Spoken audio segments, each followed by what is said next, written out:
अच्छा, अब क्वेश्चन 5 है, what is meant by a line of force in a gravitation field. वो तो हम जानते हैं, हमने पहले भी उसे पढ़ लिया है कि it tells us the direction of force on a test mass placed in a gravitation field और the direction of force is tangent to the gravitation field line in case if it is a curve. By reference to the pattern of the line of gravitational field near to the earth, explain why the acceleration of free fall near to the earth surface is almost constant. अच्छा, मैं एकदम मुझे ना 2-3 बातों की वजाहत करने की जरूरत पड़ गई। बेटा एक बात याद रखें कि ग्रेविटेशनल फील्ड इंटेंसिटी क्या है और acceleration due to free fall क्या है।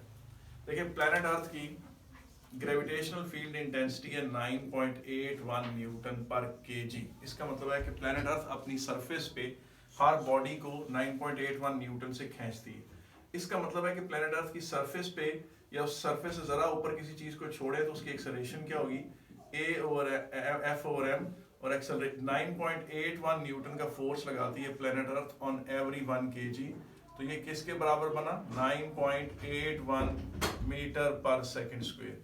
तो पता चला कि acceleration due to free fall को भी हम वैसे सिंबल जी से ही रिप्रेजेंट करते हैं, लेकिन acceleration due to free fall और ग्रेविटेशनल फील्ड इंटेंसिटी हमेशा न्यूमेरिकली सेम होते हैं, क्योंकि ग्रेविटेशनल फील्ड इंटेंसिटी 9.81 न्यूटन पर केजी है और उसकी वजह से एक्सेलरेशन ड्यू टू ग्रेविटी, जिसके लिए भी हम सिंबल जी ही यूज करते थे इवन ओ लेवल्स में भी, वो 9.81 मीटर पर सेकंड स्क्वायर था। अब आप ये चीज देखें कि ये चीज है, ये क्वेश्चन बहुत दफा पेपर में आया हुआ है। ये फर्ज करें, ये प्लैनेट अर्थ ही ले लें, ये उसका सेंटर है, ये उसका रेडियस उसका एग्जैक्ट रेडियस उसका 6380 किलोमीटर है, जिसको हम अक्सर अप्रोक्सीमेट करके 6400 किलोमीटर कह देते हैं, और मीटर में ये डिस्टेंस ये है। अब फर्ज करें अर्थ की सरफेस पे ग्रेविटेशन फील्ड इंटेंसिटी कितनी है, Gm/r², वो निकाली तो वो आई 9.83186092, जिसे आप अप्रोक्सीमेटली 9.8 न्यूटन पर केजी कहते हैं, ठीक है कि नहीं?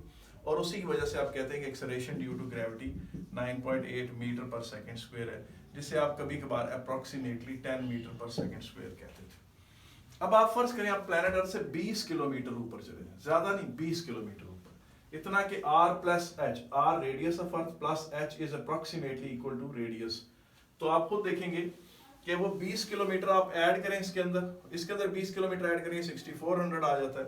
तो ये देखें Gm/r², r में हाइट का 20 किलोमीटर ऐड करके निकालें तो g की वैल्यू क्या आती है, 9.77050713 न्यूटन पर केजी, जो कि ऑलमोस्ट 9.8 न्यूटन पर केजी है, या जिसको आप 9.8 उसकी वजह से acceleration due to gravity, acceleration of free fall को 9.8 मीटर पर सेकंड स्क्वायर लेते हैं। इससे ये बात पता चली कि जी वो हमने ग्राफ तो ऐसा पढ़ा है जिसमें हम ये कहते हैं कि जी की वैल्यू जो है वो सडनली डिक्रीज करती चली जाती है तेजी से, मगर वो जो थोड़ा सा भी ये जो रीजन है, ये छोटा सा जो रीजन है, इसमें जो इवन जी की डिक्रीज है वो हमारे लिए इतनी सिग्निफिकेंट नहीं है। तो छोटी हाइट्स के लिए 2-3 किलोमीटर के लिए, 4 किलोमीटर के लिए आप समझे कि जी की वैल्यू, ग्रेविटेशन फील्ड इंटेंसिटी की वैल्यू ऑलमोस्ट कांस्टेंट है, ऑलमोस्ट क्या है, कांस्टेंट है। और उसकी वजह से चूंकि ग्रेविटेशन फील्ड इंटेंसिटी आप ऑलमोस्ट कांस्टेंट लेते हैं, तो फिर लाइंस भी पैरेलल होनी चाहिए। ये क्या बात हुई, आपने एएस में पढ़ा हुआ कि ये फर्ज करेंगे पॉजिटिव प्लेट है और ये नेगेटिव प्लेट है,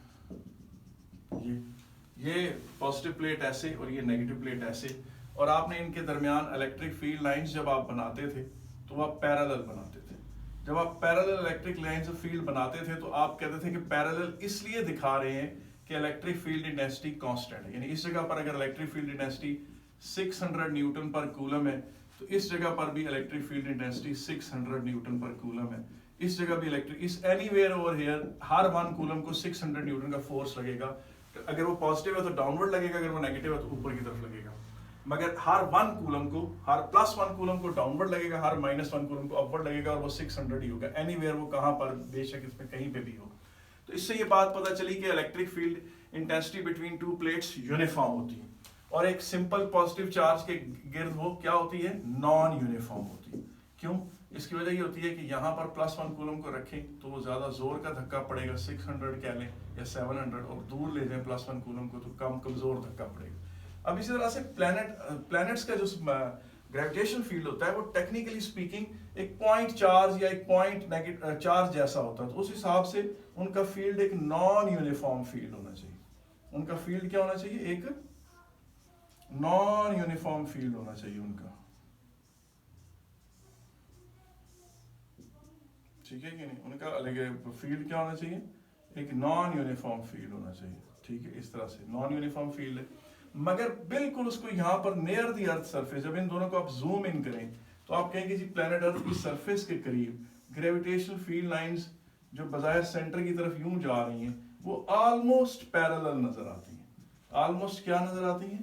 पैरेलल नजर आती हैं। तो हम कहते हैं कि जी की वैल्यू ऑलमोस्ट, इस ये यूनिफॉर्म फील्ड है और इसमें जी की वैल्यू ऑलमोस्ट कांस्टेंट है। यहाँ पर भी 9.8 है, यहाँ पर भी 9.8 है। आपने देखा कि असल में थोड़ा सा फर्क तो जरूर था, एक में 9.83 तक था, एक में 9.77, लेकिन वो रफली 15-20 किलोमीटर की रेंज में आप कह सकते हैं कि gravitational field around the planet earth is fairly uniform.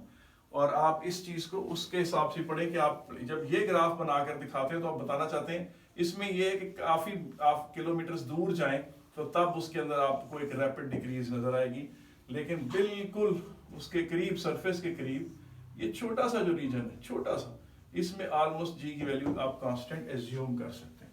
ये जो रैपिड डिक्रीज है ये आपको 2-3 किलोमीटर में विजिबल नहीं नजर आती।